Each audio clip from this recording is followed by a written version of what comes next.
selamat malam pemirsa. Apa kabar Anda hari ini? Live Virtual News kembali hadir untuk menemani Anda tentunya, dan di Live Virtual News kali ini kita akan menghadirkan narasumber-narasumber hebat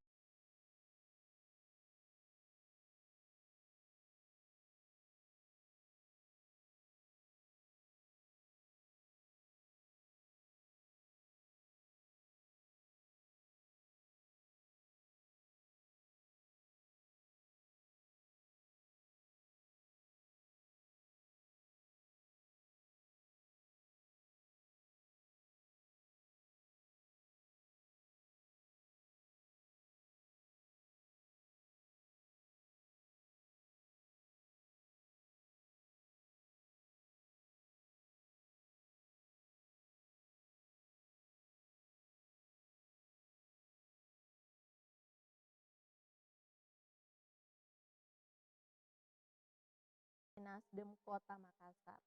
Kita gerakan perempuan memiliki usaha besar dalam demokrasi di Indonesia. Nilai-nilai utama demokrasi yang diperjuangkan menjadi nafas perjuangan gerakan perempuan Indonesia. Dan yang pasti dunia bergerak begitu cepat, perlahan posisi perempuan di semua sektor kehidupan mendapat tempatnya. Pandangan yang melihat perempuan sebagai kelas kedua dalam peradaban sudah tidak ditinggalkan. Justru kepemimpinan perempuan dalam kancah politik dan pemerintahan kerap kali memberi efek kejut. Faktanya, negara-negara yang dipimpin oleh seorang perempuan memang menunjukkan progres positif. Dan kembali saya akan menyapa dua narasumber saya yang malam hari ini cantik-cantik semua dan sudah menyempatkan hadir meski melalui virtual di tengah kesibukannya ya Ibu ya. Di mana ada Ibu Dia Suharti lupa Matahari, unmute gitu Wakil anunya Bupati kayaknya. Kabupaten Maros. Selamat malam. Serius dulu bicara. Selamat malam Ibu Suharti. Oke. Ya. Bagaimana kabar Ibu? Sehat Bu? Alhamdulillah. Alhamdulillah baik. Dan selanjutnya ada Ibu Andi Rahmatika Dewi, Ketua DPD Nasdem Kota Makassar. Selamat malam Ibu Cicu. Apa kabar Bu? Selamat malam, Bu Wakil Bupati. Selamat malam. Ya meskipun ketemu virtual Bu ya, paling tidak bisa tatap muka lewat layar kaca. Baik, ibu-ibu yang ada di depan saya ini ya. Nah, kita mau membahas ini Bu soal bagaimana sih peran perempuan di era demokrasi. Tapi saya ke Ibu Suhartina dulu. Nah, Ibu melihat bagaimana sih Bu peran perempuan di era demokrasi sekarang ini?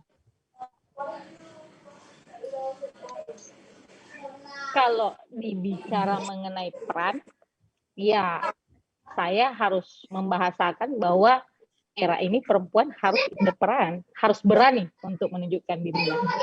Karena harus saja sekarang ini sudah membuktikan bahwa perempuan bisa turut serta memberi andil pada pilkada kemarin di Kabupaten Maros dengan memecahkan sejarah di era ini adanya wakil bupati pertama perempuan di Maros.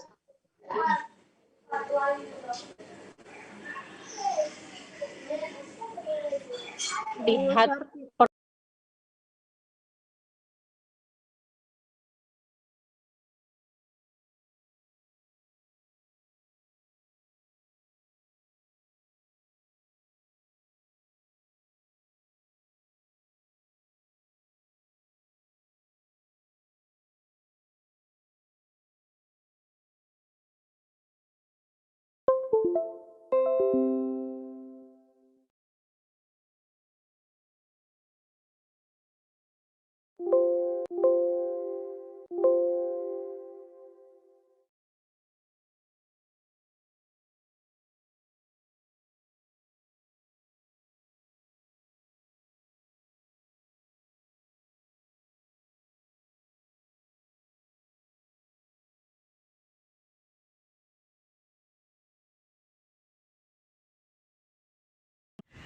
Adapun perempuan-perempuan hebat yang dirangkum fajar.co.id, di mana ada Suhartina. Komisi Pemilihan Umum KPU Kabupaten Maros menetapkan Chaidir Syam dan Suhartina Bohari sebagai Bupati dan Wakil Bupati Maros terpilih pada Sabtu 23 Januari 2021 kemarin. Pasangan berjargon hati kita keren itu tampil perkasa dengan meraup sebanyak 82.770 suara atau 42,30%. Pilkada Maros 2020 mencatat sejarah baru. Selama ini, belum pernah ada perempuan yang ikut di kancah Pilkada Maros dari tahun ke tahun. Ya, baru kali ini ada keterwakilan perempuan di tingkat eksekutif. Kalau acara-acara panggil Dia dong adalah kalau syukuran. Suhartina Bohari, lahir di Maros, Sulawesi Selatan, 13 Juli 1981. Suhartina bukanlah politikus perempuan biasa. Ia pernah menduduki jabatan politik sebagai anggota DPRD Kabupaten Maros 2 periode sejak tahun 2009 hingga 2019. Wanita ini memang istimewa. Ia menjadi rebutan sejumlah figur untuk mengajaknya berduet dalam perhelatan pesta demokrasi. Banyak yang ingin melamar dirinya menjadi pendamping di pilkada. Tak tanggung-tanggung, 19 bakal calon bupati kala itu mencoba mendekatinya. Hanya Suhartina yang perempuan. Kans meraih suara kaumnya terbuka lebar. Mungkin itu pertimbangannya sehingga politisi PAN tersebut jadi rebutan. Terbukti, Suhartina yang menerima pinangan Chaidir Syam unggul jauh dari lawan-lawannya. Kini Suhartina Bohari siap melenggang sebagai wakil bupati pendamping Chaidir Syam periode 2021 hingga 2026. Kiprahnya membangun sumber daya manusia dan sumber daya alam di kabupaten berjuluk Buta Salewangan itu patut ditunggu. Andi Ina Kartikasari adalah politikus perempuan Sulawesi Selatan yang sejak 2001 Oktober 2019 menjabat sebagai Ketua DPRD Provinsi Sulawesi Selatan periode 2019 hingga 2024. Ia merupakan perempuan pertama yang menduduki posisi tersebut. Ia menjadi satu dari 3 perempuan yang menjabat sebagai Ketua DPRD Provinsi di wilayah Sulawesi. Andi Ina telah menjadi anggota DPRD Sulawesi Selatan 3 periode sejak tahun 2009. Ia juga menjabat sebagai Ketua KPPG Sulawesi Selatan dan Bendahara DPD tingkat 1 Partai Golkar Sulawesi Selatan. Ia merupakan putri dari politikus perempuan senior Partai Golkar Sulawesi Selatan, Andi Cajambolang. Ibunya pernah merupakan anggota DPRD Sulawesi Selatan 3 periode pada masa Orde Baru. Andi Ina menikah pada usia 28 tahun dengan Muhammad Yulianto Badui dan dikaruniai 2 orang anak. Sebelum terjun ke dunia politik, Andi Ina adalah seorang notaris pada kantor notaris PPAT Ina Kartikasari SH di wilayah Kota Makassar. Ia memantapkan hati terjun ke dunia politik setelah hadir dalam sebuah acara Partai Golkar di Kabupaten Baru, di mana ia menemani ibunya yang saat itu masih duduk sebagai anggota DPRD Sulawesi Selatan. Andi Ina merupakan lulusan Fakultas Hukum Universitas Hasanuddin Makassar.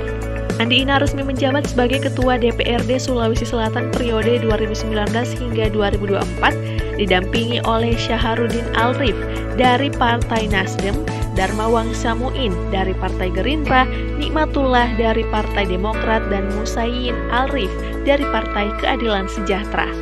Mereka dilantik pada 21 Oktober 2019. Ia mencatatkan diri sebagai perempuan pertama yang berhasil menduduki posisi tersebut.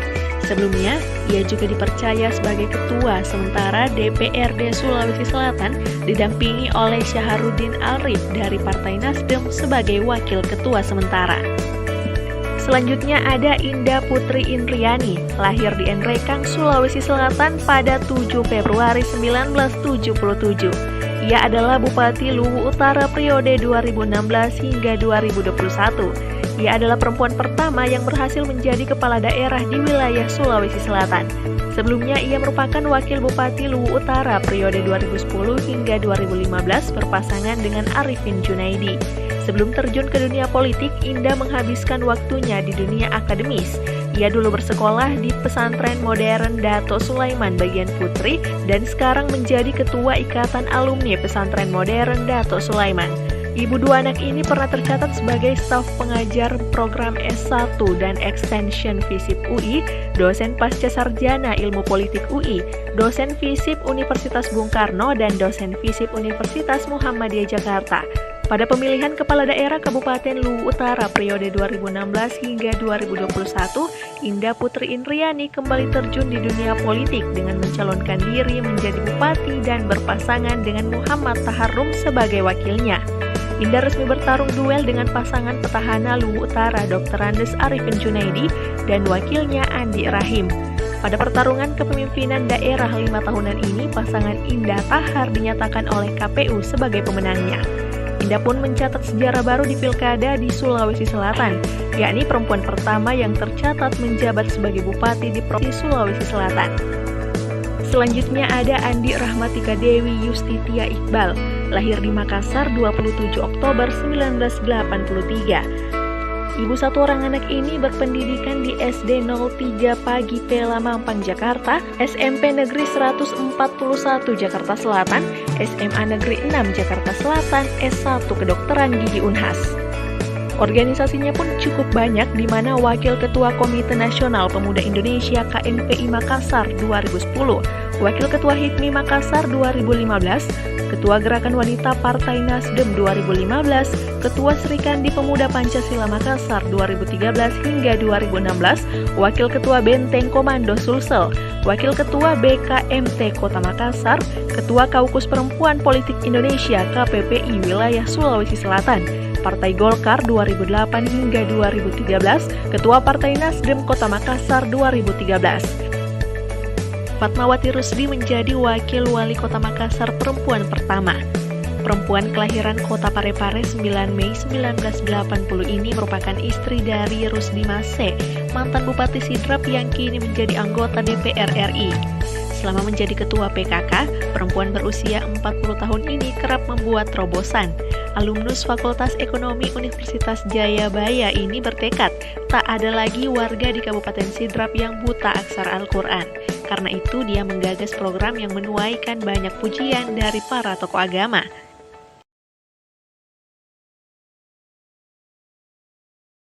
Tersambung kami dengan kedua narasumber kita, di mana saya mau kembali ke Ibu Suhartina Bohar ini sebagai Wakil Bupati terpilih Kabupaten Maros.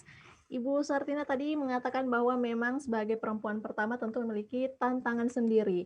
Nah, Ibu Suhartina sebelum dilantik ini, Bu, ya, apakah sejauh ini sudah adakah tantangan yang dihadapi, Bu, sebagai Wakil Bupati terpilih Kabupaten Maros? Dan menyikapinya itu seperti apa, Bu? Apalagi ini kan di tengah pandemi. Halo? Iya, Bu. Kenapa? Dan mungkin tadi Ibu Suhartina mengatakan bahwa sebagai perempuan pertama yang menjabat sebagai Wakil Bupati terpilih Kabupaten Maros, apakah memiliki tantangan tersendiri dan bagaimana menyikapinya? Mengingat ini kan di tengah pandemi juga. Segalanya sih saya rasa apapun yang kita hadapi itu pasti ada tantangannya. Sisa kita cara menyikapinya bagaimana. Dan sepanjang saya menjalani proses di politik ini,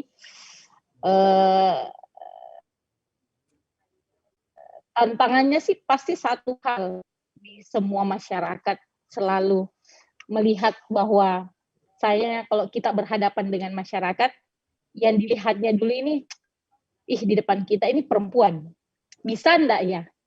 Bisa enggak perempuan itu menyelesaikan apa yang menjadi persoalan kami ini? Apalagi yang kalau di depan kita ini adalah kaum laki-laki. Pasti yang dipertanyakan kapabilitas kita dulu, kemampuan kita dulu. Bisa enggak? Dan ternyata alhamdulillah dengan sering berkomunikasi, dengan sering berada di lapangan, bertemu dengan masyarakat luas, saya rasa kepercayaan, keyakinan masyarakat Maros terhadap kaum perempuan sudah sedikit bisa terbaca bahwa insya Allah ke depan perempuan bisa juga menyelesaikan persoalan yang ada yang dihadapi oleh masyarakat luas di Kabupaten Maros. Berarti memang terjawab, Bu, ya, meskipun perempuan yang memimpin. Iyalah, bukti yang menjawab. Iya. Dan mungkin saya ke Ibu Cicu ini, Ketua DPD Nasdem Kota Makassar yang juga bisa dibilang sudah senior ya, cukup senior juga di kancah politik. Mungkin bisa diceritakan begitu Ibu, motivasinya Ibu terjun ke dunia politik itu seperti apa sih, dan bagaimana Ibu bisa membagi waktu mengingatkan kodrat perempuan ini tentu sebagai istri, kemudian juga punya anak, bagaimana membagi waktu dengan karir pekerjaan di dunia politik Ibu?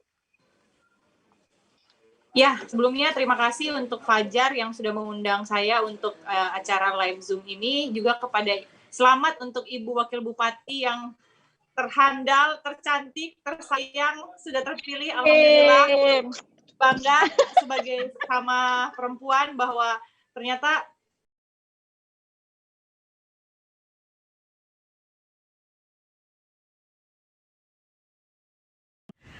Adapun perempuan-perempuan hebat yang dirangkum fajar.id, di mana ada Suhartina.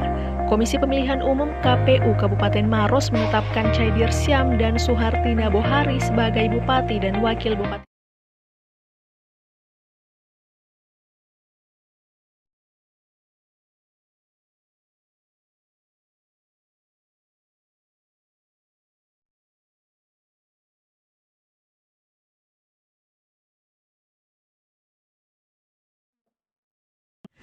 Adapun perempuan-perempuan hebat yang dirangkum fajar.id, di mana ada Suhartina. Komisi Pemilihan Umum KPU Kabupaten Maros menetapkan Chaidir Syam dan Suhartina Bohari sebagai Bupati dan Wakil Bupati Maros terpilih pada Sabtu 23 Januari 2021 kemarin. Pasangan berjargon hati kita keren itu tampil perkasa dengan meraup sebanyak 82.770 suara atau 42,30%. Pilkada Maros 2020 mencatat sejarah baru. Selama ini, belum pernah ada perempuan yang ikut di kancah Pilkada Maros dari tahun ke tahun. Ya, baru kali ini ada keterwakilan perempuan di tingkat eksekutif. Dia adalah Suhartina Bohari, dari Maros, Sulawesi Selatan, 13 Juli 1981. Suhartina bukanlah politikus perempuan biasa. Ia pernah menduduki jabatan politik sebagai anggota DPRD Kabupaten Maros 2 periode sejak tahun 2009 hingga 2019. Wanita ini memang istimewa. Ia menjadi rebutan sejumlah figur untuk mengajaknya berduet dalam perhelatan pesta demokrasi. Banyak yang ingin melamar dirinya menjadi pendamping di pilkada. Tak tanggung-tanggung, 19 bakal calon bupati kala itu mencoba mendekatinya. Hanya Suhartina yang perempuan. Kans meraih suara kaumnya terbuka lebar. Mungkin itu pertimbangannya sehingga politisi PAN tersebut jadi rebutan. Terbukti Suhartina yang menerima pinangan Chaidir Syam unggul jauh dari lawan-lawannya. Kini Suhartina Bohari siap melenggang sebagai wakil bupati pendamping Chaidir Syam periode 2021 hingga 2026. Kiprahnya membangun sumber daya manusia dan sumber daya alam di kabupaten berjuluk Mutakhir. dimaklumi mami. Baik, mungkin pada Ibu Cicu kami kembali tersambung ya. Bisa kembali dilanjutkan Ibu, bagaimana sih mungkin bisa diceritakan motivasi awalnya terjun di dunia politik, kemudian juga bagaimana bisa membagi waktunya, mengingatkan kodratnya perempuan selain istri, terus juga punya anak, dan tentu membagi waktunya sebagai wanita karir itu seperti apa, Bu? ini nggak mati lagi kan? Oh iya. Ya seperti yang tadi saya sampaikan di awal bahwa kita perempuan dianugerahkan kemampuan sama Tuhan tuh multitasking ya, sehingga mudah-mudahan paling tidak membagi waktu itu saya pikir bukan hal yang terlalu sulit untuk kita perempuan, karena kita sudah terbiasa melakukan segala sesuatu di saat yang bersamaan. Sebenarnya yang paling penting adalah sebagai seorang perempuan, sebagai seorang ibu dan istri, kita tahu yang mana yang harus skala prioritas dan tidak. Dan yang paling utama adalah dukungan keluarga. Saya rasa itu yang paling penting, karena kesuksesan kita tanpa ditopang oleh dan supporting dari keluarga itu rasanya tidak akan mungkin. Alhamdulillah suami, keluarga semuanya memberikan support yang luar biasa, sehingga pada saat saya menjalankan tugas saya sebagai seorang politisi dan sebagai anggota parlemen, saya diberikan banyak kemudahan bahwa keluarga mengerti posisi saya, sehingga saya jadi jauh lebih plong dalam menjalankan kegiatan saya sehari-hari. Dan motivasi, kalau soal motivasi sebenarnya saya kan basicnya pendidikannya adalah dokter gigi. Cita-cita saya jadi dokter itu dulu saya mau bantu banyak orang, maunya bisa bermanfaat untuk orang-orang. Itu zaman dulu saya kan nontonnya TVRI ya, lihat dokter-dokter di desa mengabdi dan lain-lain. Ternyata jadi politisi juga kerjaan kita juga mengabdi kepada masyarakat, cuman dengan cara yang sedikit berbeda. Dengan cara yang berbeda. Iya. Seperti itu. Dan mungkin saya ke Ibu Suhartina tadi, kalau misalnya Ibu Cicu mengatakan bahwa dapat restu dari pihak keluarga yang memang didukung penuh ya, disupport. Nah, kalau Ibu Suhartina sendiri bagaimana keluarga? Apakah memang juga ikut mendukung begitu? Yep. Kalau saya rasa sih semua perempuan kalau ingin berkarir di luar rumah, hal yang pertama yang mesti didapat itu adalah restu keluarga. Karena sehebat apapun perempuan, kita ikatan emosional kita terhadap keluarga itu masih lebih besar. Tanggung jawab kita terhadap rumah tangga itu masih lebih besar. Jadi memang dalam menghadapi pilkada kemarin, kita paham dalam politik itu black campaign atau segala hal yang buruk-buruk itu pasti lebih mengena ke kita kaum perempuan. Kita pun menghadapi segala tantangan, kalau politisi perempuan pasti dikembalikan ke perasaan dulu. Biasanya ngenaknya ke perasaan dulu. Dan sebagai hal untuk membentengi kitanya itu, saya secara pribadi pasti lebih ke keluarga. Apapun yang terjadi itu pasti saya kembalinya ke keluarga. Kalau keluarga saya sudah tenang, sudah paham, sudah mengerti segala hal yang terjadi di luar, sudahlah, saya nonsen dengan apapun yang mereka bicarakan di luar. Yang penting keluarga saya yakin apa yang saya lakukan itu baik, benar, keluarga saya tahu saya ada di mana, itu sudah lebih dari cukup. Tapi kalau misalnya Bu, kita tahu kan ini untuk terjun di dunia politik juga bukan hal yang mudah, karena tadi seperti dikatakan ada tantangannya, kemudian juga apalagi kalau perempuan dilihat pasti yang muncul itu di pikirannya, kira-kira perempuan ini bisa tidak sih? Kan seperti itu. Nah, bagaimana sih kira-kira saya ke Ibu Suhartina dulu ini, bagaimana meyakinkan mereka bahwa kami ini perempuan bisa loh, khususnya kepada laki-laki. Buktikan saja, buktikan saja. Dengan banyak berbuat, dengan banyak bertemu dengan orang, dengan banyak berdiskusi dengan orang, orang tidak akan yakin dengan kita apabila tidak melihat kita secara langsung. Saya rasa dengan menyentuh mereka secara langsung, dengan berkomunikasi dengan secara langsung, dan setiap saat bisa berada di sekitar mereka, saya yakin perlahan demi perlahan rasa kepercayaan masyarakat terhadap kita kaum perempuan dalam memimpin itu bisa terjawabkan. Kita tidak perlu berteori, kita hanya perlu memberi bukti untuk saat ini, saya rasa. Berarti langsung turun lapangan, Bu, ya? Lebih ke langsung menyentuh masyarakat. Kalau ke Ibu Cicu sendiri bagaimana nih, Bu, strateginya untuk bisa memberikan inspirasi kepada generasi muda, khususnya perempuan, bahwa kita ini perempuan bisa untuk memimpin? Memang kesulitan kita, kalau pasti Ibu Wakil Bupati tahu, kita 2 kali lebih sulit untuk meyakinkan orang lain ya untuk memilih kita perempuan, karena kan politik itu sangat maskulin kalau menurut saya ya, sehingga memang sebagai seorang politisi perempuan membuktikan diri bahwa kita mampu melakukan hal yang sama itu memang kesulitannya 2 kali lipat buat saya. Tetapi kalau saya sepakat dengan Pak Ibu Wakil Bupati bahwa kita lakukan semuanya dengan tulus, ikhlas, kita tunjukkan juga kemampuan kita yang sebesar-besarnya kita miliki, bahwa kita mampu, dan melakukan yang terbaik sih. Dan ya klise sih sebenarnya, cuman itu yang kami jalani saya rasa, karena beliau juga mantan anggota parlemen ya, jadi tahu bagaimana susahnya bertemu pada saat bertemu konstituen dan kita perempuan dianugerahkan kelebihan sama Tuhan juga, kita lebih sensitif, kita lebih peka dalam mendengarkan persoalan-persoalan yang dialami oleh masyarakat ataupun konstituen kita di lapangan. Dan mungkin karena insting kita perempuan sebagai seorang ibu, jadi kita jauh lebih lebih penyayang ya. Mudah-mudahan itu semua yang dilihat oleh masyarakat ya, bahwa selain itu juga tentu saja kita harus membekali diri juga dengan kemampuan yang dan pengetahuan tentu saja. Iya. Dan mungkin Ibu, kan kita tahu bahwa setelah terjun di dunia politik ini tidak hanya perempuan, tapi justru kebanyakan didominasi oleh laki-laki. Nah, apa sih Bu yang berbeda begitu kalau setelah terjun di dunia politik dengan banyaknya laki-laki seperti itu? Saya ke Ibu Suhartina boleh, Bu? Kenapa, Dek? Kenapa? Mungkin bisa Bagaimana? diceritakan bahwa perbedaannya ketika Ibu belum sebelumnya, di mana kita tahu bahwa ketika turun di dunia politik ini kita akan berbaur dengan banyak laki-laki, kemudian juga kita akan lebih terbuka untuk berpendapat.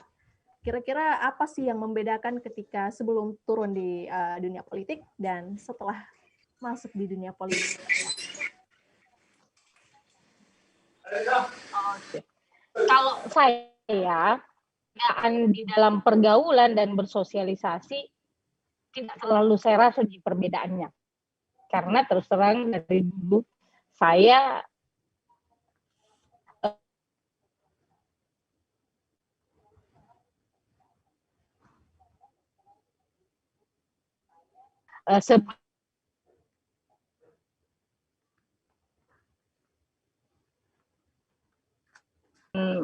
memang pergaulan dari dulu sedikit agak tomboy, jadi lebih banyak berteman dengan laki-laki dibanding dengan perempuan. Jadi tidak terlalu merasa asing sih di sekitar mereka. Berarti memang mudah untuk beradaptasi juga. Itu mungkin juga yang menjadi mungkin jadi strategi juga untuk bagaimana bisa berbaur dengan kaum Adam untuk mudah beradaptasi, mungkin seperti itu, Ibu Cici juga ya. Semuanya kan kembali ke kita. Apabila kita agak ragu untuk masuk di suatu lingkungan itu, pasti lingkungan tersebut juga akan ragu menerima kita. Jadi bawaannya terserah dari kitanya. Apabila kita masuk dalam lingkungan tertentu, kita harus mempersiapkan diri kita dulu bahwa lingkungan ini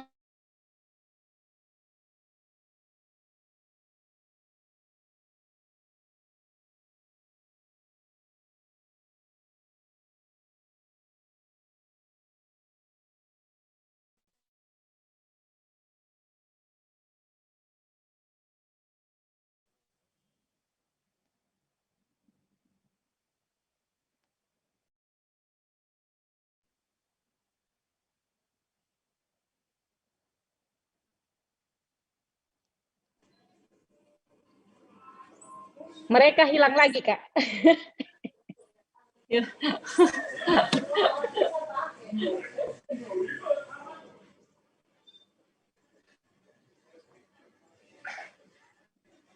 Hilang lagi ya? Tiap satu pertanyaan hilang loh, Bu. Tiap satu pertanyaan hilang.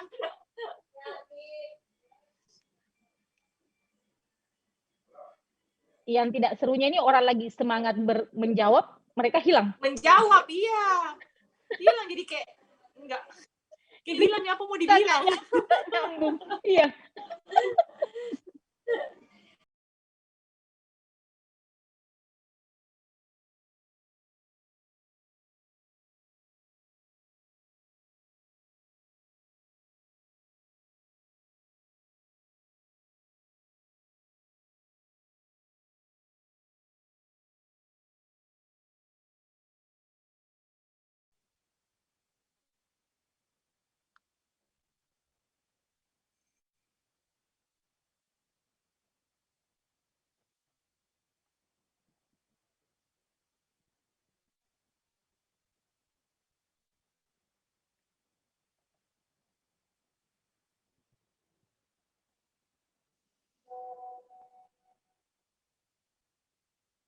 Ibu Suhartina, audio saya kedengaran, Bu?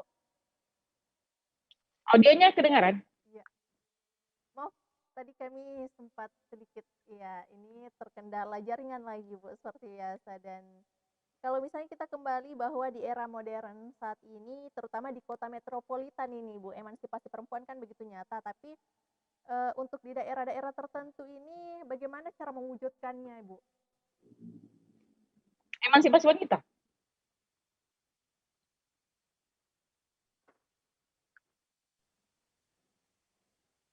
Halo. Kayaknya pertemuan ini dipending untuk minggu depan lagi deh kayaknya. Harus siapkan dulu jaringannya bagus-bagus.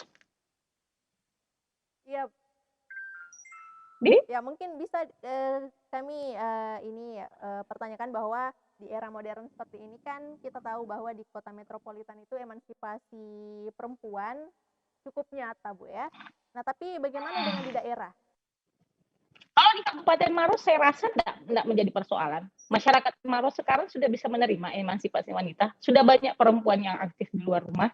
dan sudah mulai banyak perempuan yang paham kan tugas dan fungsinya mereka. Jadi sisa lebih diarahkan, lebih difokuskan sebenarnya arahnya mereka itu mau kemana, supaya tidak supaya tidak salah jalur. Saya rasa sisa diarahkan saja untuk pemahaman dari segi hak dan kewajibannya mereka. Seluruh masyarakat Kabupaten Maros saya rasa sudah mulai sadar akan emansipasi wanita itu penting buat pribadinya mereka, buat keluarga mereka, dan buat keluarga yang ada di sekitarnya. Maros kan juga sudah menjadi kabupaten penyangga ibu kota Makassar. Jadi mau tidak mau pusat informasi atau segala hal sudah sangat cepat untuk kita dapat. Jadi mau tidak mau sumber daya manusia di Kabupaten Maros, terkhususnya perempuan, sudah harus disiapkan untuk menerima segala hal yang akan ada di kedepannya. Dan saya rasa sumber daya manusia yang ada di Maros kedepannya di era pemerintahan kami sudah harus disiapkan dari segi mentalnya untuk mengikuti perkembangan zaman era kedepannya.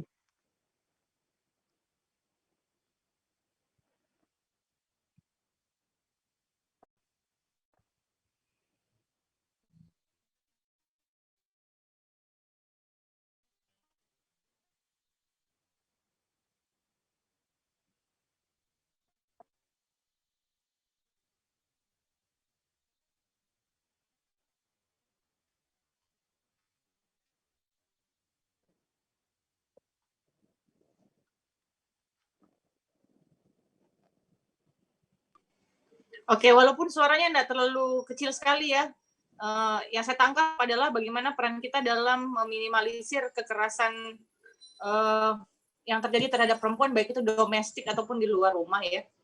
Sebenarnya kita sangat berharap sekali undang-undang perlindungan kekerasan terhadap perempuan ini bisa segera disahkan oleh teman-teman di tingkat pusat, sehingga itu menjadi payung hukum untuk kami, teman-teman yang ada di kabupaten, kota, dan provinsi untuk bisa membuat aturan yang jauh lebih mengikat. Nah, kita sangat berharap bahwa para politisi perempuan di setiap partai, maksudnya multi partai ini bisa mendorong undang-undang ini untuk segera disahkan, sehingga keamanan kita, kaum perempuan terkait dengan kekerasan yang terjadi itu bisa jelas gitu dalam koridor hukum.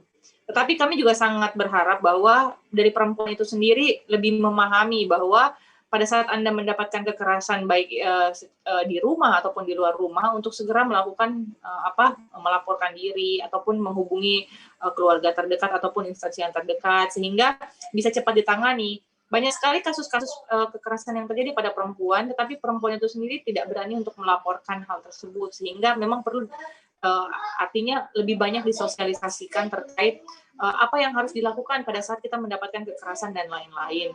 Seperti itu. Dan layanan-layanan sentra terkait dengan perempuan yang mendapatkan kekerasan itu mesti banyak diketahui bahwa ternyata di setiap Polrestabes itu ada layanan tersebut yang menerima layanan khusus untuk kekerasan yang terjadi pada perempuan dan anak, seperti itu.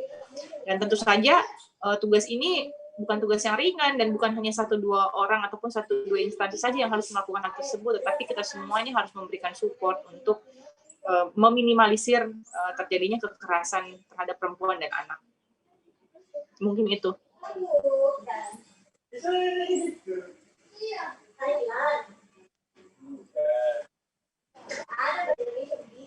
Kecil sekali suaranya, kita nggak dengar ya. Bu Wakil Bupati juga mungkin nggak dengar, saya nggak terlalu dengar, suara kecil sekali suaranya.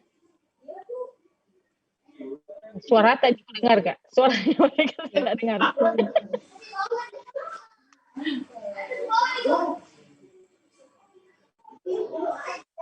Kecil banget. Bagaimana Bu, audionya sudah jelas?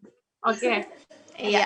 Dan ini mungkin bagaimana cara meyakinkan perempuan-perempuan ini, khususnya yang korban-korban ini, Bu, agar mereka mau, kan kita tahu bahwa mereka banyak yang takut begitu. Nah, bagaimana peran dari perempuan, baik itu Ibu Bupati, Wakil Bupati, kemudian Ibu Cicu juga meyakinkan bahwa kalian yang korban-korban ini harus berani untuk melapor.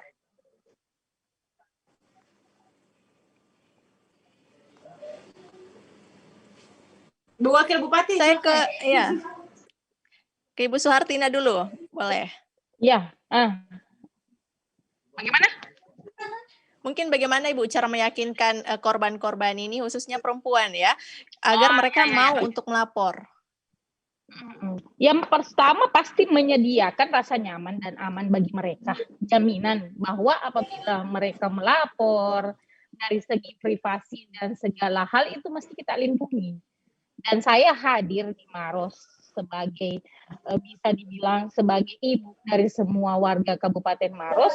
Ya mau tidak mau saya harus menyiapkan diri saya, siapapun masyarakat Maros yang mengalami hal-hal yang tidak menyenangkan, sebisa mungkin saya menyiapkan diri membuat mereka nyaman berada di sekitar saya, sehingga hal pribadi pun persoalan pribadi mereka pun saya membuat mereka sebisa mungkin nyaman untuk berbicara dengan saya, dan saya pun menyiapkan diri bagaimana caranya melindungi semua masyarakat Kabupaten Maros dari segala hal yang mereka mungkin dapatkan, terutama perempuan ya. Dan kalau Ibu Cicu sendiri bagaimana Bu? Mungkin untuk strateginya sendiri agar bisa meyakinkan perempuan ini agar mereka itu bisa segera melapor atas kekerasan yang dirasakan atau yang didapatkan begitu Bu? Kepastian hukum sih ya Mbak, yang paling penting adalah kepastian hukum yang bisa didapatkan oleh para perempuan yang mengalami kekerasan seksual dan juga pada anak-anak ya. Sampai saat ini terkadang kalau mohon maaf, perempuan memang banyak yang tidak paham bahwa ada beberapa hal-hal yang harus dilakukan pada saat kita mau melapor. Saya pernah dapat satu kasus. Jadi ada perempuan yang mengalami kekerasan rumah tangga, ya, dan pada saat kejadian itu tidak ada orang, dia hanya berdua dengan suaminya, sehingga tidak ada bukti yang paling pertama. Dan dia pada saat itu setelah kejadian itu dia tidak melakukan visum, sehingga untuk membuktikan hal tersebut terjadi itu tidak bisa. Ini satu contoh kecil saja yang terjadi banyak di lingkungan kita, dan banyak yang tidak paham begitu apa yang harus dilakukan pada saat kita mendapatkan kekerasan gitu. Kita harus langsung melakukan visum di rumah sakit terdekat atau di rumah sakit Bayangkari kalau ada yang ada di Kota Makassar, atau memanggil orang-orang yang ada di sekitar baik tetangga ataupun keluarga untuk menyaksikan bahwa kita mengalami kekerasan dan lain-lain. Karena kalau tanpa itu semua akan sangat sulit mendapatkan perlindungan hukum dan juga pembuktian pada saat ini dilaporkan ke tingkat penegak hukum. Dan ini memang tugas berat, harus banyak disosialisasikan, dan yang paling penting undang-undang itu harus segera disahkan. Itu yang paling utama sih dan sangat mendesak kalau buat saya sih.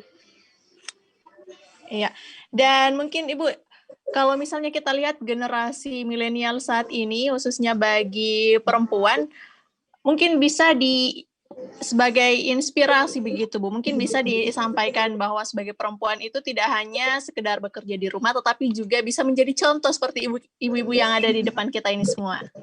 Saya ke Ibu Cicu dulu, boleh?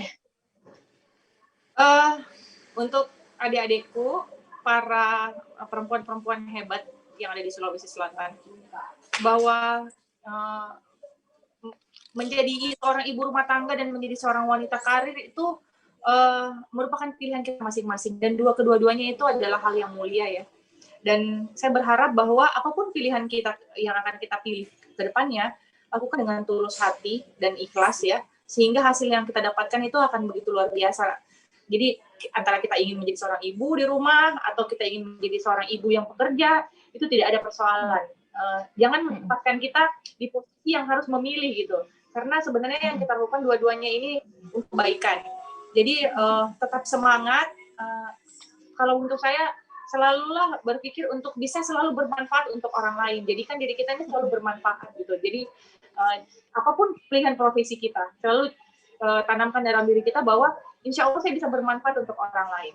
Mungkin seperti itu saja motivasi yang saya bisa berikan, karena saya yakin dan percaya bahwa perempuan-perempuan di era milenial ini jauh lebih cerdas, jauh lebih pandai berkomunikasi, menggunakan teknologi dan lain-lain, akses yang begitu luar biasa yang bisa kita dapatkan. Jangan lewatkan kesempatan ini, apalagi sekarang ini kan semua digitalisasi, sangat mudah mengakses informasi dan lain-lain. Sehingga jangan sampai peluang-peluang ini terlewatkan pada saat kita ingin mencoba sesuatu. Jangan lekas puas dengan apa yang kita raih, buka pintu-pintu opportunity yang lain gitu ya.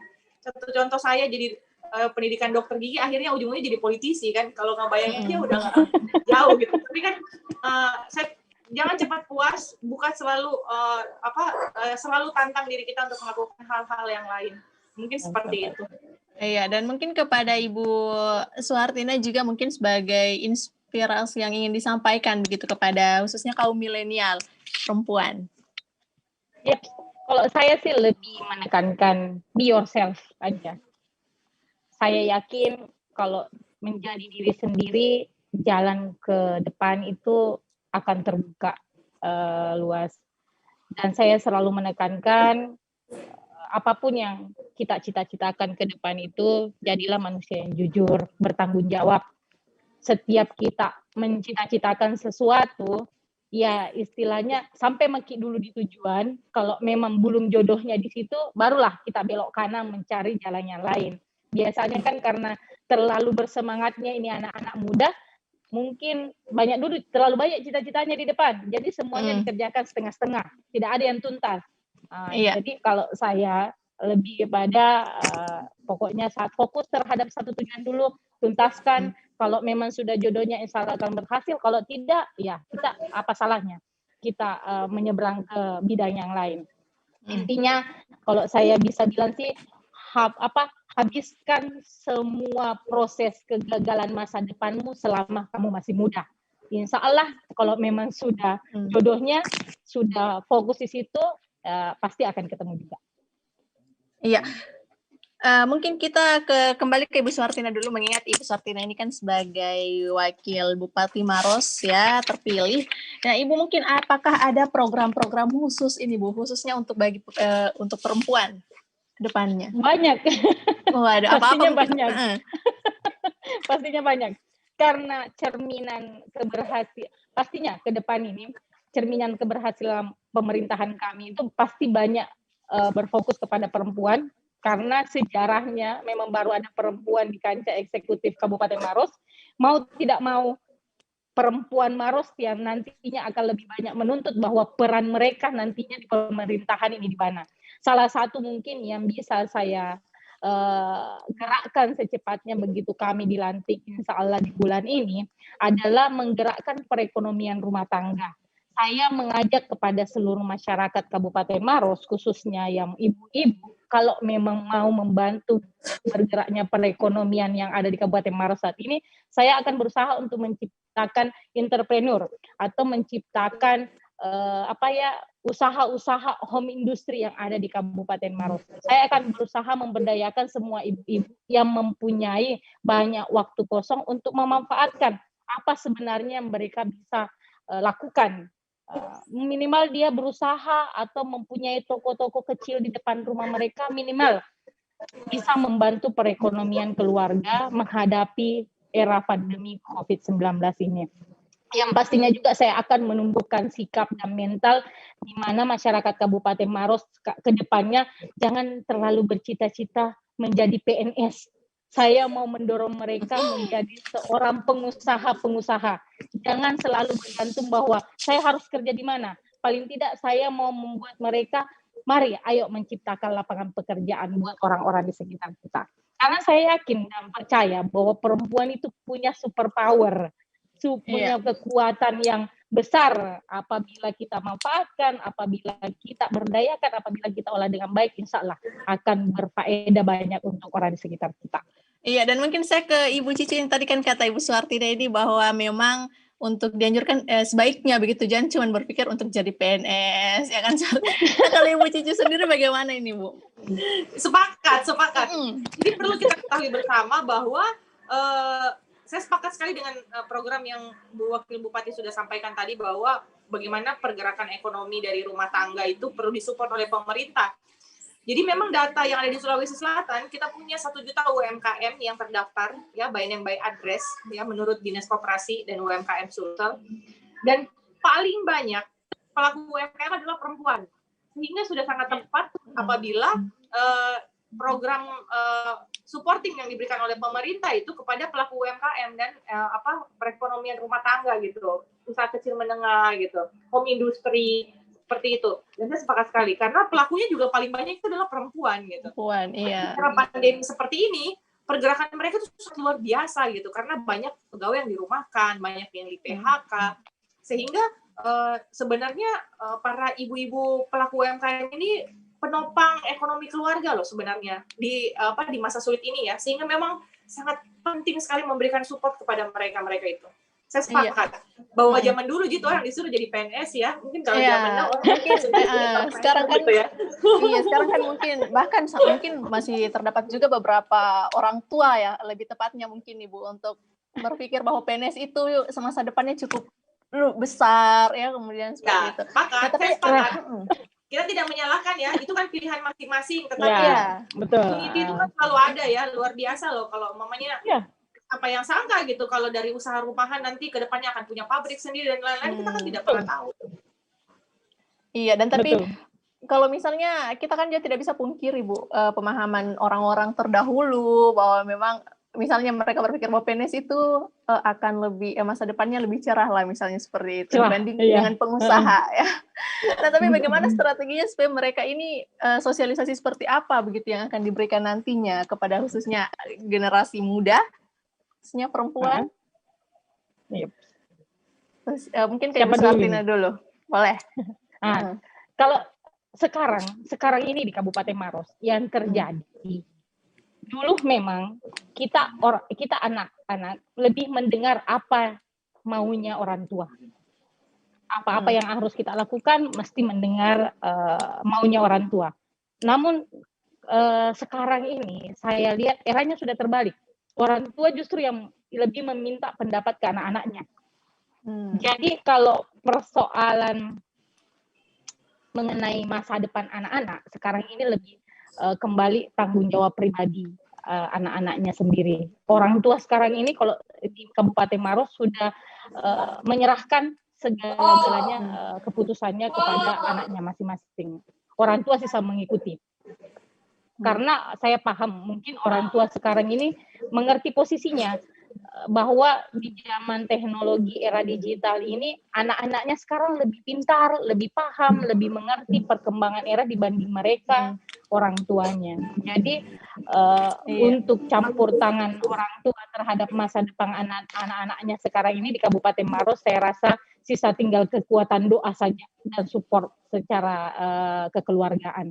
Jadi kita anak-anaknya ini juga yang harus berani mengemban tanggung jawab pribadi dan moral bahwa setelah diberi kepercayaan penuh kepada orang tua untuk menapaki masa depan, berarti kita harus membuktikan bahwa apa yang kita lakukan, apa yang kita kerjakan itu insya Allah untuk kebaikan keluarga juga. Berarti potensi untuk di Kabupaten Maros ini karena kan tadi dikatakan bahwa orang tua sekarang yang lebih banyak bertanya ke anaknya. Berarti potensi untuk jadi pengusaha misalnya UMKM dikembangkan atau punya pabrik istilahnya pengusaha lah Bu. Bisa berpotensi besar ini di Kabupaten Maros. Salah. Saya berkomitmen untuk menciptakan satu pengusaha perempuan di setiap desa. Supaya itu bisa menjadi contoh bagi orang-orang di sekitarnya bagaimana kita kan di masyarakat memang umumnya kalau diberi teori terus itu tidak akan pernah jadi. Jadi di pemerintahan kami ke depan itu paling tidak memberikan satu contoh nyata dulu bagaimana seorang wanita bisa menjadi pengusahanya masing-masing. Nanti kami akan mensupport secara langsung dan saya pun akan mensupport secara langsung apabila yang berminat untuk menjadi satu pengusaha itu adalah seorang perempuan. Saya akan terjun langsung untuk mengarahkan, membimbing dan paling tidak berkomunikasi secara langsung sampai usaha yang dibina di setiap desa ini bisa sukses dan memberikan bukti yang nyata bagi orang di sekitarnya. Iya, dan kalau misalnya mungkin saya mau ke Ibu Cici Bu konfirmasi juga ini Bu. Mengenai dengar-dengar katanya Ibu apakah jadi calon kuat juga ini Bu? Ibu Suhartina ini ya. Saya ke Ibu Suhartina. Iya. Saya salah Ibu Suhartina ini yang menjadi calon kuat Golkar Maros. Ini. Dengar-dengar ini saya apakah memang betul saya mau konfirmasi untuk meluruskan pemberitaan Jauh ini. banget dia pembahasannya. Doakan saja apapun yang terbaik, istilahnya saya melakukan hal-hal manuver-manuver politik yang ada di kabupaten. Satu tujuannya adalah untuk kemaslahatan masyarakat Kabupaten Maros. Insya Allah apapun yang saya lakukan itu untuk kebaikan kita semua. Doakan saja yang terbaik. Kalau memang jodoh bisa ketemu. Ya, Kalau amin. belum mungkin ada yang terbaik. Baik. Dan ini juga Bu, kita sudah tampung beberapa pertanyaan dari media sosial. Dan di sini ada pertanyaan juga ini untuk Ibu Cicu. Kira-kira katanya kapan berselancar politik nasional, Bu? Aduh, kapan itu, Bu? Doakan, insya Allah bisalah. Kita lihat apakah dikasih kesempatan untuk bisa jadi politisi nasional juga, atau sambil dapil Maros aja ya Bu Tina. Boleh. Saya sangat support kalau perempuan. Welcome. Ayo. Bupati. Siap.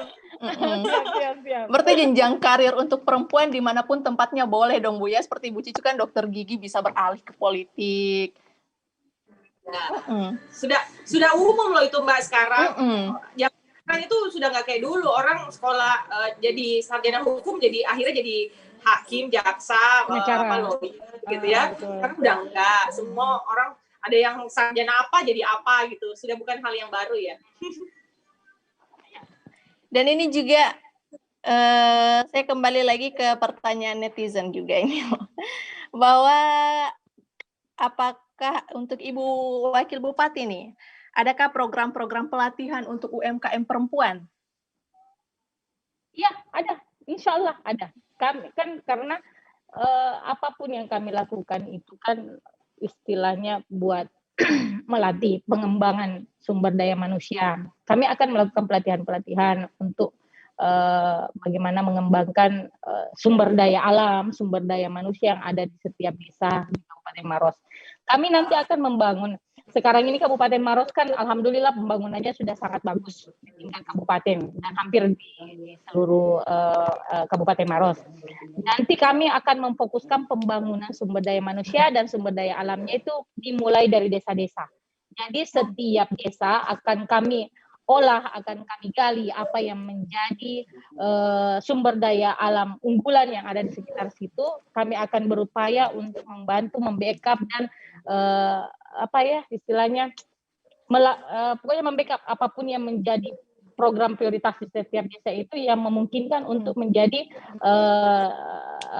ciri khas di desa itu, dan kalau bisa kami akan backup sampai marketingnya, sampai promosinya, dan sampai kalau bisa apa yang ada di desa, ciri khas di desa tersebut bisa diketahui sampai di seluruh Indonesia, kalau bisa di seluruh dunia.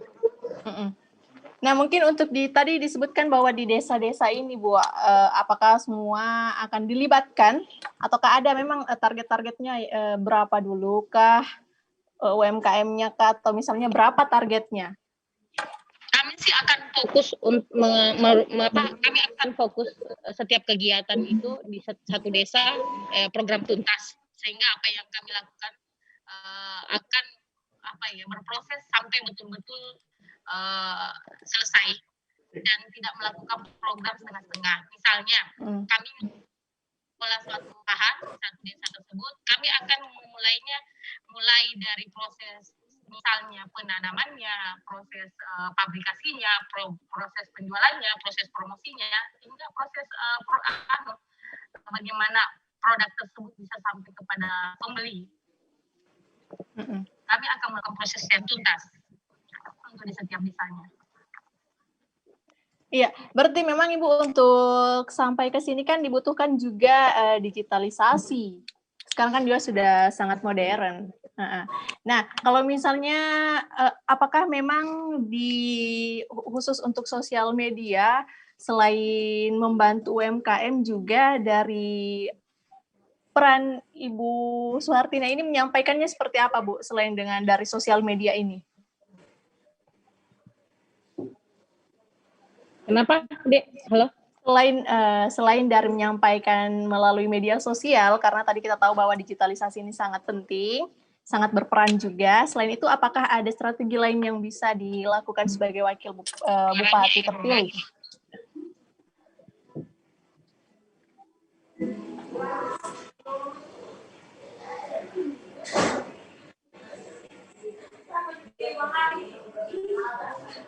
Bu Suhartina, sepertinya kita terputus. Mungkin saya beralih ke Ibu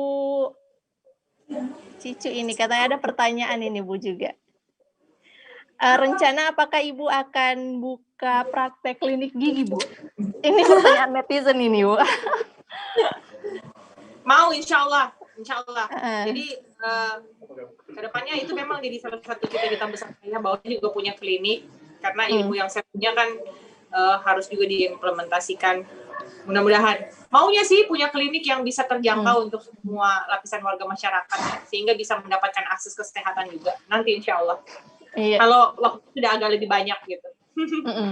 Kapan rencana nih Bu? Siapa tahu sudah banyak yang ngantri gitu, Bu. Doakan secepatnya, ada rezekinya, ada waktunya, bisa kita bikin. Siapa tahu ada investor. Boleh. Ayo ke Maros.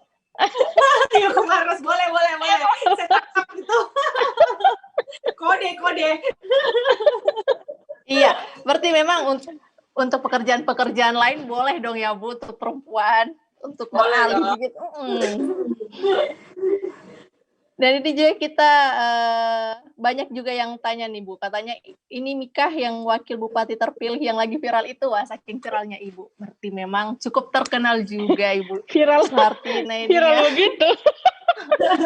Sini baca di media cukup banyak juga ini Bu yang mempertanyakan soal wakil bupati terpilih Maros. Kemudian juga untuk Ibu Cicu katanya ditunggu. Ini akan ada yang bakal jadi pelanggan pertama Bu kalau misalnya Ibu Cicu ini buka ini praktek klinik gigi.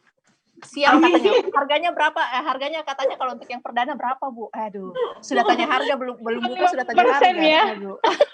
Amin. Secepatnya doakan. Aduh, iya. Dan Ibu, ini kita masih terima juga banyak pertanyaan dari teman-teman di media sosial. Katanya ada yang bilang Ibu Wagub Maros ini agak mirip sama Nirina Zubir ya. Oh iya benar. Kita mirip loh. Aduh, kalau dibilang gitu, serasa gimana gitu Bu ya? Setuju saya juga. Saya baru benar-benar memperhatikan ini benar betul. Sepintas itu mirip, tapi lebih cantik Ibu Wakil Bupati. Nirina Subirnya mandain Maros. Iya. Nirina Subirnya katanya yang mirip Bu Wagub, Bu Wapup, aduh. Ya, dan kita mungkin kembali ke tema perempuan di era perempuan ya. Sekarang kita tahu ke Ibu Cicu dulu deh ya. Kalau misalnya Bu, perempuan ini kan kalau sangat rentan begitu untuk kembali terkena misalnya kekerasan kah. Nah, itu Ibu Cicu sendiri bisa tidak memberikan motivasi kepada mereka bahwa kita ini perempuan tidak semestinya ditindas begitu. Apalagi kan dengan melihat Ibu sudah duduk di kursi politik, kemudian ada juga Ibu Suhartina yang menggambarkan bahwa perempuan itu bisa loh ada lebih di atas. Jadi memang ini masalah yang klasik ya Mbak ya, dan ini sudah cukup lama kalau saya rasa sih. Yang tadi kan sudah disampaikan bahwa perlindungan hukum dan kepastian hukum itu nomor satu. Yang berikutnya adalah bahwa kita memang budaya Timur itu sangat patriarki sekali ya, sehingga memang perempuan itu sangat kental berada di nomor urut 2 lah, kalau maksudnya dalam artian di dalam hal apapun itu.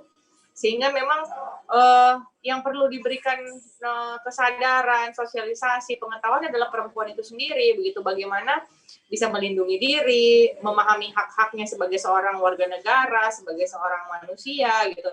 Bahwa tidak boleh mendapatkan pada saat ada orang yang melakukan kekerasan, bahkan itu orang yang terdekat sekalipun, itu harus segera dilaporkan. Jangan dianggap bahwa pada saat kita mendapatkan kekerasan dari orang yang paling dekat di antara kita, bahkan teman satu tempat tidur kita, bahwa itu menjadi hal yang kita maklumi bahwa oh wajar karena dia adalah suami saya, bahwa dia adalah siapa dan siapa gitu. Itu tidak boleh. Itu pemahaman itu yang harus ditanamkan kepada setiap perempuan bahwa kita memiliki hak sebagai seorang manusia, dan itu yang harus kita pahami bersama gitu. Dan itu yang saya rasa ya masih banyak perempuan-perempuan yang tidak menyadari hal tersebut, sehingga memang perlu sekali mendapatkan banyak pendampingan, banyak sosialisasi terkait hak-hak kita sebagai seorang perempuan.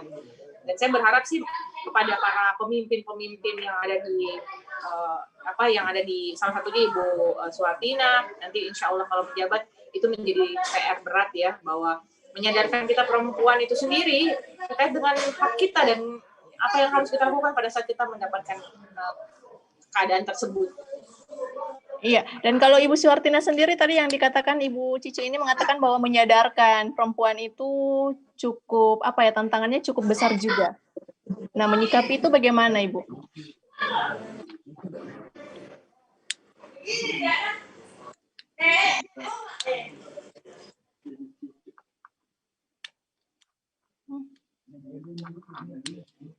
Ibu, di ini ya, mikrofonnya di-unmute dulu, Bu, Suhartina.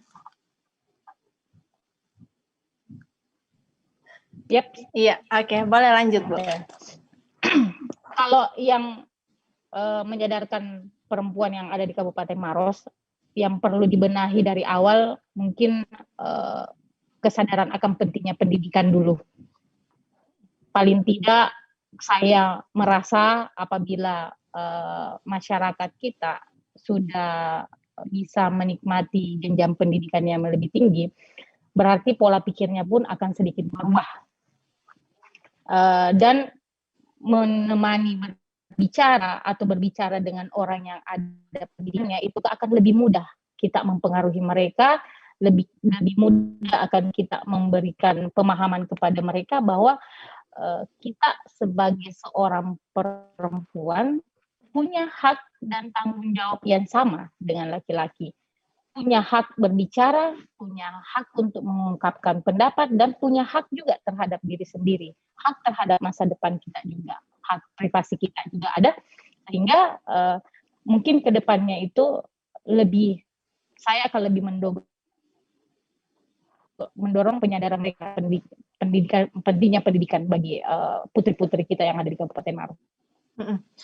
Nah, kalau saya ke Ibu Cicu ini, katanya kan tadi Ibu Suhartina bahwa literasi masih kurang, khususnya di Kabupaten Maros. Nah, bagaimana di Kota Makassar sendiri, Ibu Cicu melihat konteks ini? Apakah memang literasi juga di Kota Makassar, khususnya perempuan, masih rendah?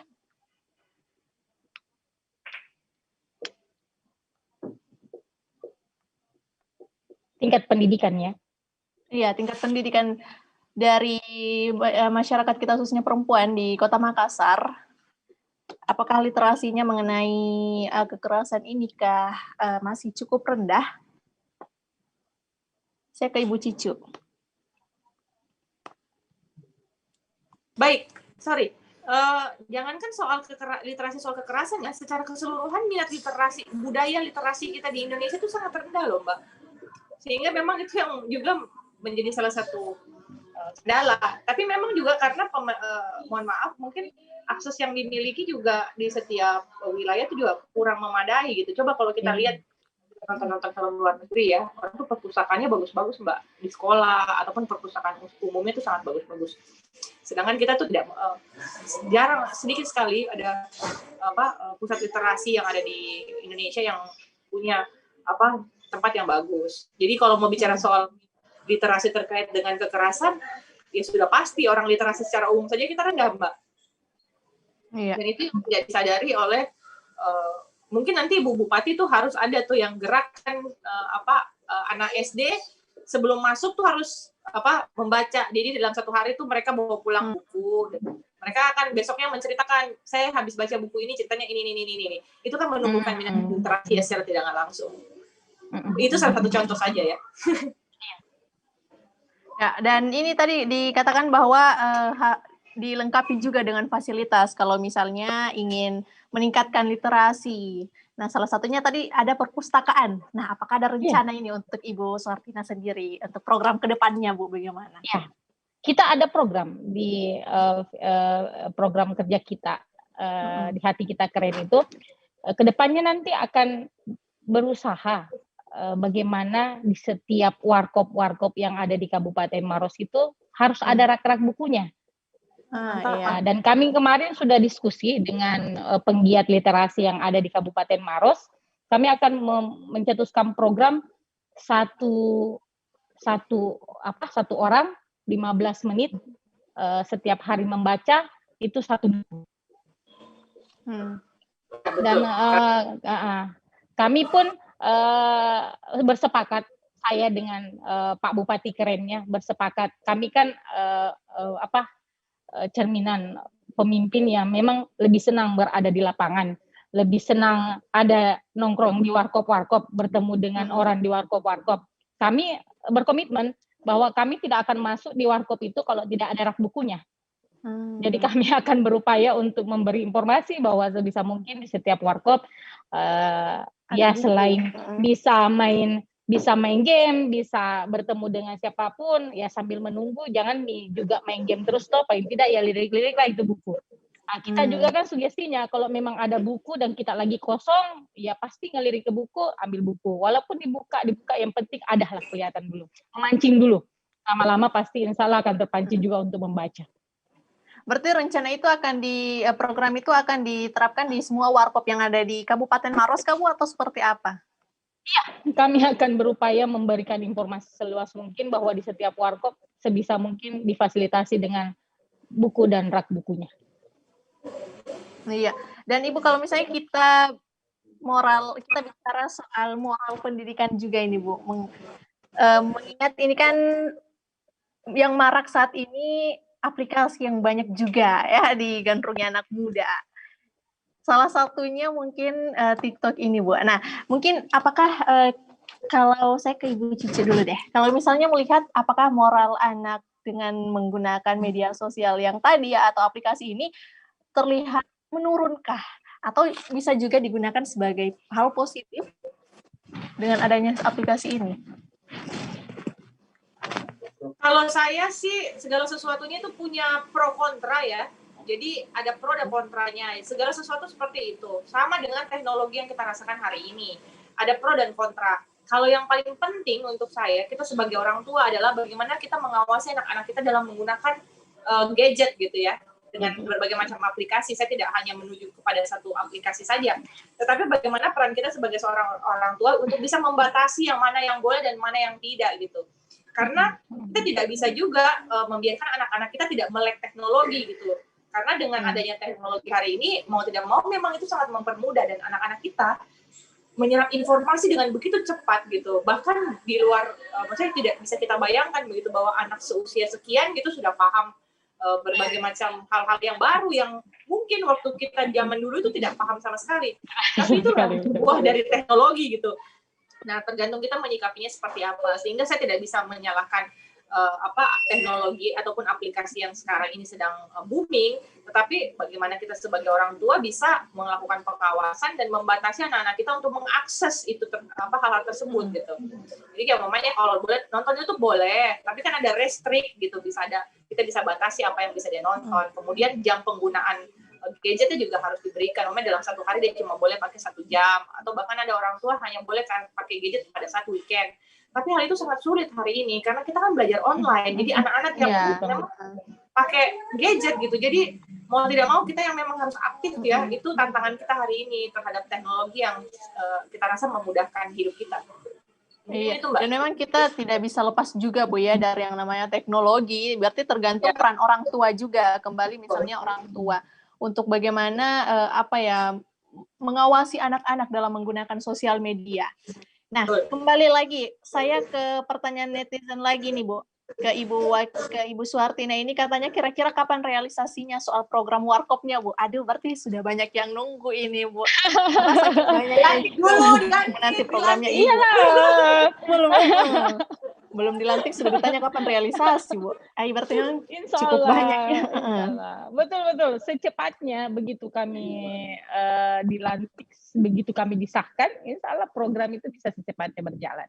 Amin. Dan katanya ini semoga bisa segera terrealisasikan, Bu. Iya, amin. Ya kan, Bu. Pasti Amin, dong. amin, insya Allah. Ya, dan ini juga Bu ada yang menanyakan bahwa bagaimana dengan pendidikan di Maros? Apakah bisa digratiskan begitu, Bu? Adakah program menggratiskan? Nah, pertanyaannya ini gimana tuh, Bu? Insya Allah semuanya nanti kita akan diskusikan mengenai gratis atau berbayar atau bagaimana. Nanti kita akan olah sesuai dengan hambatan atau sesuai dengan problem di setiap desa, kan tidak sama untuk di setiap desa di seluruh Kabupaten Maros. Jangan sampai tahu ada ji yang mau berbayar atau ada ji yang mau menikmati fasilitas yang lebih dengan berbayar lebih, itu kan perlu kita pendataan lebih akurat nantinya. Iya, berarti memang dibutuhkan juga Bu, pendataan begitu ya kepada anak-anak khususnya di Kabupaten Maros. Semua program kan pasti basicnya pendataan dulu supaya kita bisa tepat program dalam menjalankan semua visi misi kita nantinya. Iya, tapi kalau misalnya nanti setelah dilantik, apakah ada mungkin bocoran yang akan direalisasikan pertama kalinya ini, Bu? Mungkin yang lebih sangat dibutuhkan itu masyarakat di Kabupaten Maros. Mungkin ada bocoran gitu sedikit. Apa sih yang bakal direalisasikan terlebih dahulu? Kenapa, Dek?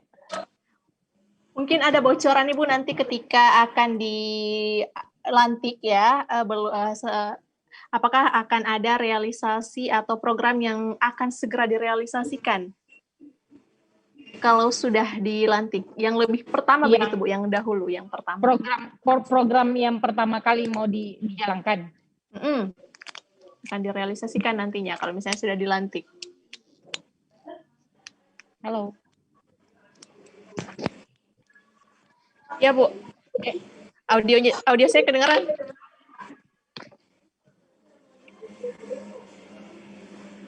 Yap. Audio saya kedengaran, Bu? Oke. Iya, dan ini yang ingin saya tanyakan tadi bahwa apakah nanti setelah Ibu dilantik, nantinya ini apakah ada program yang lebih diprioritaskan dulu untuk direalisasikan? Yang pastinya program saya yang pertama harus jalan, bagaimana pemberdayaan perempuan bisa cepat terlaksana. Bagaimana program home industri itu bisa cepat dilakukan. Saya akan lebih fokus pada perempuan dan anak. Berarti memang lebih kepada anak dan perempuan ya Bu untuk programnya nanti Ibu Suhartina ini. Ya wajib itu menjadi salah satu tujuan saya, menjadi salah satu visi misi khusus saya dalam kampanye kemarin, bagaimana bisa membackup semua perempuan yang ada di Kabupaten Maros untuk lebih berdaya. Nah, kalau misalnya kita kembali ke moral, pendidikan moral di saat ini, melihat kan banyak juga Ibu video-video yang beredar, misalnya anak-anak yang dicecoki miras misalnya. Nah, itu dan kita kan itu anak-anak yang menjadi korban. Nah, kalau misalnya Ibu Suhartina mungkin yang ingin disampaikan kepada orang yang lebih dewasa itu mengenai banyaknya video-video yang beredar, khususnya yang korbannya itu anak-anak. Peran serta kita sebenarnya sebagai keluarga itu yang sangat perlu ditekankan. Kesadaran kita saling memiliki di antara keluarga itu harus saling dijaga, saling menjaga, saling peduli terhadap bukan cuma dalam keluarga inti juga. Mungkin nanti saya lebih mau juga meningkatkan kesadaran kita terhadap lingkungan sekitar. Sekarang ini kan terhadap tetangga kita pun kadang kita tidak saling kenal, kita tidak saling paham. Jadi mungkin nantinya kepekaan kita terhadap sesama manusia itu yang perlu ditingkatkan kembali. Yang kedua juga mengenai perkembangan sekarang ini, berita-berita yang sangat bebas kita terima, mungkin kembali ke kitanya lagi secara pribadi, bagaimana menanamkan lebih awal kepada anak-anak kita pendidikan tiang agama. Kalau saya secara pribadi mengalaminya, sebagaimana kuatnya pondasi agama yang ditanamkan oleh orang tua saya dari awal, sehingga bisa kuat menghadapi tantangan masa depan.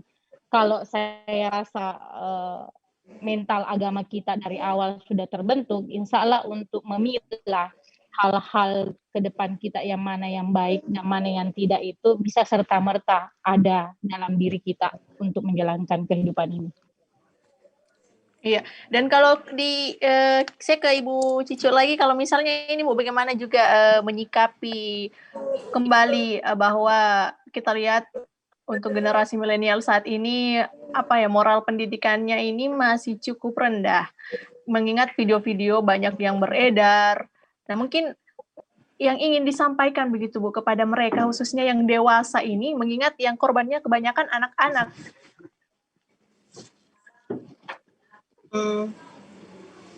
Pesan yang saya tangkap ya dari pertanyaan ini, maksudnya pertanyaan tidak terlalu fokus, apa yang harus dilakukan untuk bagaimana tadi Mbak? Sorry.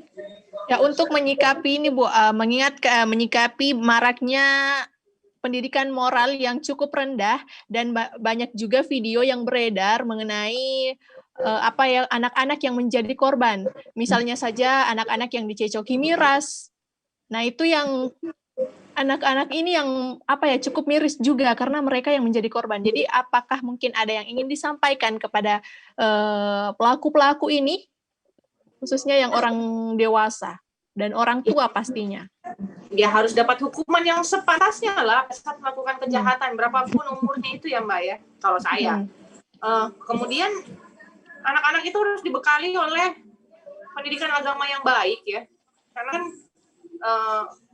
kalau kita bicara soal moral dan lain-lain ya, semua pendidikannya ya selain pendidikan agama, di sekolah, di rumah, diajarkan sama orang tua, tata krama, etika dan lain-lain.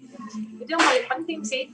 Karena sekali lagi anak-anak itu kan tanggung jawab, selain tanggung jawabnya negara, tanggung jawab kita juga sebagai orang tua. Jadi kita lah yang harus menjaga anak-anak kita gitu, untuk bisa mereka mendapatkan bekal yang baik gitu, dalam artian mendapatkan pendidikan agama yang baik, mereka mendapatkan pengetahuan dasar dari rumah itu baik gitu. Cuman kan saat ini kan memang kita tidak bisa terlalu banyak menuntut gitu, karena banyak kendala gitu. Kadang juga tidak semua orang tua memiliki pendidikan yang cukup memadai untuk memberikan pendidikan kepada anak-anaknya juga gitu, sehingga tidak ada basic. Jadi ya ini adalah tugas kita bersama lah, bukan hanya tugas 1-2 orang saja, tetapi menjadi PR kita bersama bagaimana generasi muda ini bisa mendapatkan bekal yang cukup untuk bisa terjun di masyarakat ke depannya gitu. Dan itu semuanya kan terjadi karena kan memang akses informasi yang begitu luas Mbak. Mereka kan mencontoh apa yang mereka lihat gitu. Jadi memang kembali lagi kita sebagai orang tua harus melakukan pengawasan dan lain-lain lah seperti itu. Iya, dan mungkin untuk Ibu Suhartina ada yang ingin disampaikan Kak Bu, baik itu kepada orang tua, mengingat juga sekarang isu mengenai prostitusi anak juga lagi viral, kemudian juga mungkin ada yang disampaikan kepada perempuan-perempuan di luar sana. Ya, kalau saya sih mungkin lebih menyampaikan kepada general untuk semua perempuan yang ada dimanapun berada, ayo sama-sama kita membuktikan bahwa kita sebagai kaum perempuan bisa melakukan tugas kita sebagai ibu rumah tangga, dan kita juga punya kemampuan dan kapabilitas untuk membuktikan bahwa kita pun bisa berdaya guna di dunia luar, bisa berfaedah untuk masyarakat yang ada di dunia luar. Dan saya yakin dan percaya kita sebagai kaum perempuan ini orang yang bertanggung jawab, orang yang fokus, dan orang yang tekun. Kita bisa membuat segala sesuatunya menjadi baik, kita bisa pun membuat segala sesuatunya menjadi tidak baik. Saya rasa kita semua mampu. Dan ayo kita sama-sama membuktikan kepada dunia bahwa emansipasi wanita, peran serta wanita, insya Allah bisa membuat keadaan menjadi lebih baik ke depannya. Baik. Dan Ibu Cicu mungkin ada yang ingin disampaikan, Bu?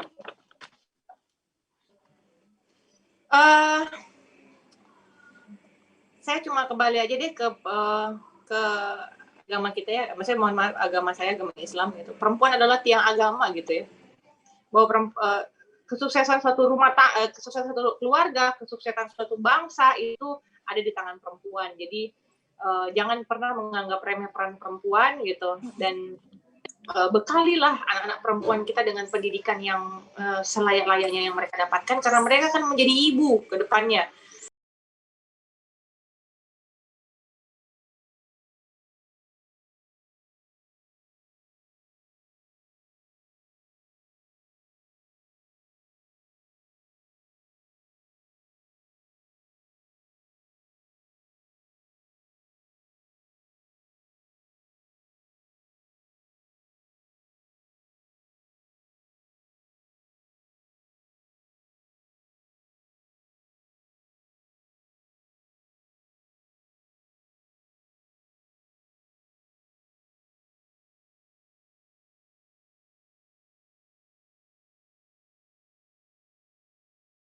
Yang di warkop ini. Jadi insya Allah semoga semuanya bisa terrealisasi, dan kita tahu bahwa dunia saat ini masih terus bergerak dan perlahan posisi perempuan di semua sektor kehidupan juga mendapatkan. Siap. Saya tunggu. Udah muncul dia. Baik, kita kembali tersambung juga ini dengan kedua narasumber kita pada malam hari ini. Ibu Suhartina, Ibu Cicu.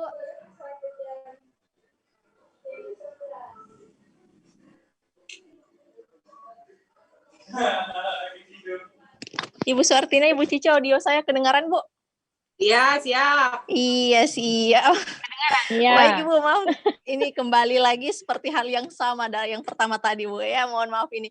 Dan saya juga ini mau mengucapkan banyak terima kasih kepada Ibu Suhartina, Ibu Cici juga, karena sudah menyempatkan waktunya pada malam hari ini, meskipun dengan kendala-kendala yang kita hadapi tadi, Bu, ya.